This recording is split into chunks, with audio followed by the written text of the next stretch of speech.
Tuturuan kita, dati akong taekwondo. Wey! Oo nga, hindi mo yan gaganyanin. Hindi mo gaganyanin. Kasi napakadali lang.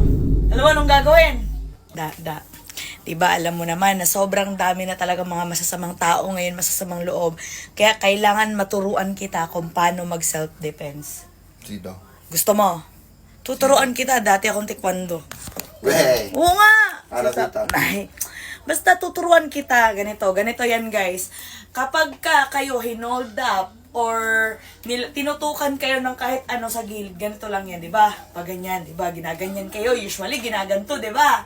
So ngayon, hindi mo yan gaganyanin, hindi mo gaganyanin kasi makakapalag yan. So, hindi, ganyan, hawak ka dito, mahigpit, ganyan, hawak ka, ganyan. Hindi mo rin pwedeng ganyan. Paano kung matangkad? Kagaya mo, matangkad, hindi ko maaabot. So, hindi rin ganyan. Hindi rin ganito. Hindi rin ganito kasi pag gagantuhin ko siya, etong kamay niya, pwedeng hablutin yung mukha kong pag ganon, di ba? Tapos ngayon, hindi rin pwedeng apakan yung pahay. Paano kung mas malaki sa'yo? Oo, no? Lupig yapon. Lupig hapon. Ngayon, maghahanap ka talaga ng mabisang paraan para matanggal to. Ikaw, ano sa tingin mo? Ano yung gagawin mo? Kuan. Gaganyanin mo. Oh. Hindi ganon. Mabisang pangtanggal nito kapag kayo hinold up or kayo tinutukan ng kahit ano or kayo, tawag dito, yung tinutukan kayo ng kahit ano sa tagiliran, napakadali lang talaga niyan paano to matanggal. Tuturuan kita kung paano. Sige, higpitan mo. Higpitan mo. Ito. Ito, dapat, halimbawa, ito, may nakatutok, ganyan. May nakatutok, ganyan.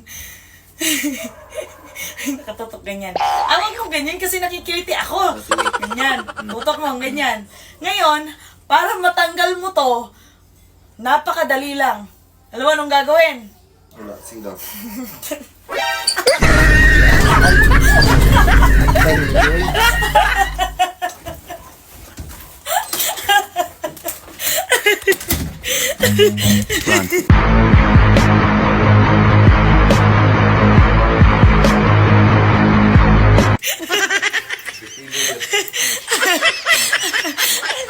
Ay, ebektibo na ako. Okay. Ganon guys, ganon lang yung napakadaling gawin yun. Ganon lang kasimple. Imposible hindi yung tatanggalin. Imposible hindi tanggalin ng holdapper or ng mga ng mga masasamang tao kapag tinubaan.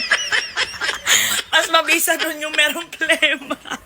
Oops, so wag nyo na muna skip tong video na to dahil at the end of the video, mamimili ako ng mabibigyan ng 500 pesos GCash sa mga magre-register nitong Apaldo. Pero bago yon, tuturuan ko na muna kayo kung paano manalo at maglaro dito sa nilalaro kong Apaldo. So dito nga pala sa Apaldo guys, eto nga palang super ace yung nilalaro ko. Napakadali lang kasi netong laruin guys, ano ipapakita ko sa inyo kung paano. So ayun na nga guys, magbe-bet lamang tayo dito, mag-bet lang tayo ng 1,000 pesos. And ngayon, titignan natin kung mananalo tayo. Ganun lang siya, mag-bet ka lang and then pindutin mo lang to. Ayan, pindutin mo to. Ayan, let's go. Titingnan natin kung mananalo tayo ngayon. 300! Wow! O, diba? Napakadali, diba?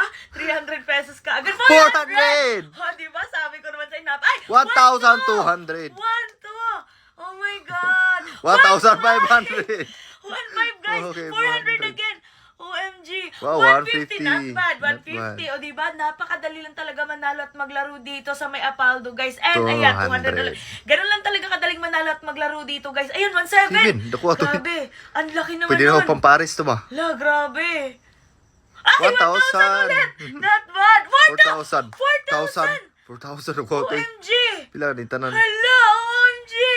800. 800. Kaya sa mga gusto manalo at maglaro dyan, ako, mag-register na kayo sa Apaldo. Nasa comment section ang link. And kapag naka-register na kayo, mag-screenshot lang kayo and mamimili ako ng mabibigyan ng 500 pesos GCash sa comment section.